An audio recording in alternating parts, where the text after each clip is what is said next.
La NBA reprend ses droits dans quelques jours et c'est donc l'occasion parfaite pour vous parler de nos jeunes Français tout fraîchement arrivés dans la Grande Ligue. Je vais te parler de la saison de nos rookies, mais également de nos sophomores qui devront confirmer leur place dans leurs franchises respectives. Et on commence sans plus tarder avec Noah Essengue. Drafté à la 12e position par les Chicago Bulls, mon équipe favorite, Noah est le Français le plus haut drafté de cette QV 2025. Et ça se comprend, le potentiel est illimité. Listé à 2,8 m avec une envergure de 2,16 m, son profil physique est ultra intéressant. Et dans une NBA moderne de plus en plus grande et longiligne, c'est ce genre de profil qui se démarque. Mais attention, il n'est pas que long. Tu ajoutes à ça une excellente fluidité, des grosses qualités athlétiques, la capacité de défendre les 5 positions et un très bon jeu de transition, et bah tu finis avec un joueur qui va se régaler aux Bulls. Car oui, on l'a vu en fin de saison dernière, les Bulls, ça court, ça court, ça court. Et ça conviendra parfaitement à Noah. Toutefois, il va devoir faire sa place et montrer qu'il est capable de passer devant des joueurs comme Patrick Williams, Dalen Terry et Julian Phillips. Et ça passera par une grosse défense et surtout de la réussite de longue. Noah va devoir sanctionner sur ses tirs ouverts et on sait que c'est pas sa première qualité. Mais je m'inquiète pas pour lui, la gestion est fluide et c'est un bosseur. Je pense qu'il y a vraiment de la place dans l'effectif de Chicago pour que Noah s'épanouisse à terme. Un front de courte avec Matas Boudzelis, qui est le centre du projet des Bulls, est tout à fait envisageable et ultra kiffant sur le papier. En tout cas, hâte de voir ce que ça va donner, il y a vraiment quelque chose à faire. Autour de Johan Beringer, l'intérieur qui a commencé le basket il y a 4 ans, s'est fait drafter à la 17e position par les Minnesota Timberwolves. Dites-vous, il a commencé le basket après le Covid.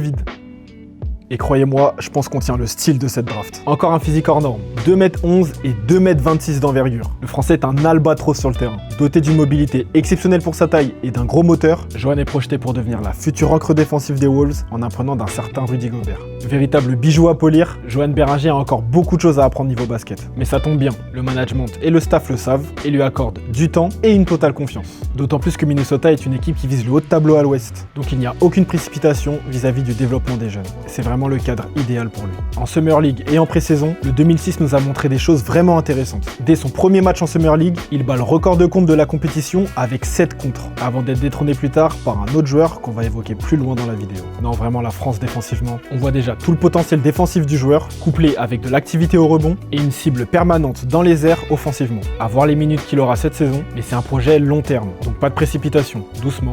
Mais sûrement. Longtemps considéré comme top 5 de sa QV, Nolan Traoré a fini par se faire drafter en 19e position par les Brooklyn Nets. Après avoir fait sensation dans le championnat de France et autres compétitions internationales, Nolan va devoir prouver qu'il a sa place en NBA. Meneur d'1,91 m pour 84 kg, Nolan a un profil physique lambda pour un meneur. Mais son principal atout, c'est sa vitesse. C'est un vrai dragster sur le terrain, avec un premier pas ultra rapide. Également très bon dans sa vision de jeu et dans son sens de la passe, Nolan a toutes les qualités pour s'éclater avec le spacing NBA. Mais pourquoi sa cote a chuté durant l'année alors? Car plusieurs aspects de son jeu restent un vrai point d'interrogation pour lui en NBA. J'entends par là son tir extérieur et sa défense. Nolan n'est pas connu pour être un gros shooter. Sa mécanique n'est pas la plus fluide, son pourcentage est assez faible et sa sélection de tir est à améliorer. Côté défense, son physique assez frêle est un point faible contre les extérieurs ultra athlétiques de la NBA. Mais ce n'est pas une fin en soi, loin de là. Nolan est l'un des joueurs les plus talentueux qu'on ait vu récemment en France et il l'a prouvé à plusieurs reprises. Il a largement de quoi faire à Brooklyn pour fermer des bouches et avoir du temps de jeu. Avec une draft expérimentale des Nets où ils ont drafté 2 autres meneurs en Egor Demin et Ben Saraf, l'ex-meneur de Saint-Quentin est direct en compétition. Chaque match est un test, une opportunité de montrer que c'est lui le futur meneur des Nets. On a vu du bon et du moins bon, notamment en pré-saison, avec une titularisation, mais pas forcément la production qui va avec. Mais la saison sera longue, et j'ai aucun doute sur le fait qu'il puisse se démarquer en jouant sur ses qualités et en travaillant son tir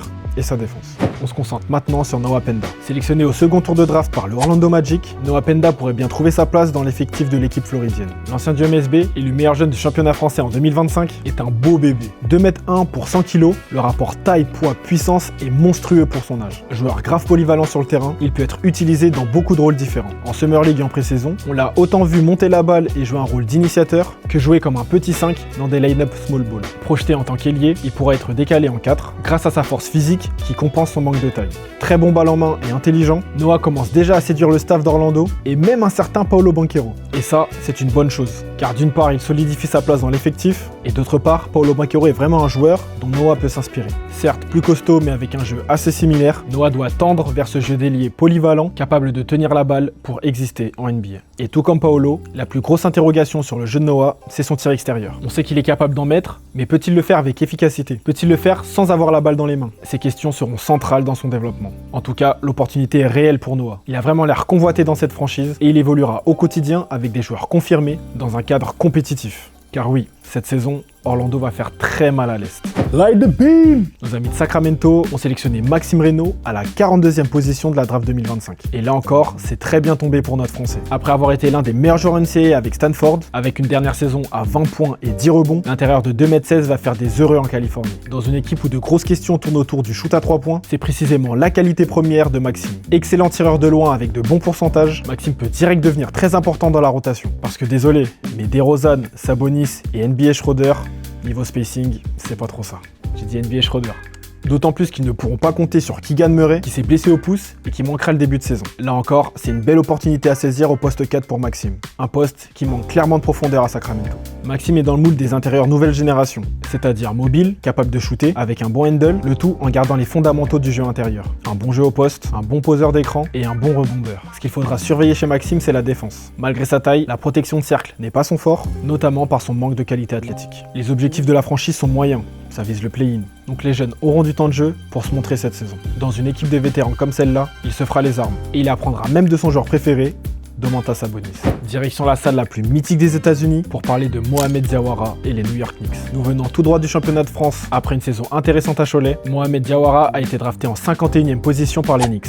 2,6 m, 102 kg, il est dans la lignée des ailiers modernes et il en a tout le talent. Véritable couteau suisse, il a tout dans le bag. Un très bon dribble, des grosses qualités athlétiques, du shoot, mais là où il se démarque, c'est par son envie et son activité. Il est toujours dans les bons coups, actif au rebond, beaucoup d'énergie et vocal avec son équipe. On a vu de beaux flashs en Summer League, mais on veut en voir plus. Et c'est là où New York ne doit pas devenir un piège pour lui. Les Knicks, on connaît, c'est la maladie des équipes ultra médiatisées. Les exploits font du bruit, mais les échecs encore plus. Chaque entrée de jeu sera scrutée, admirée ou détestée.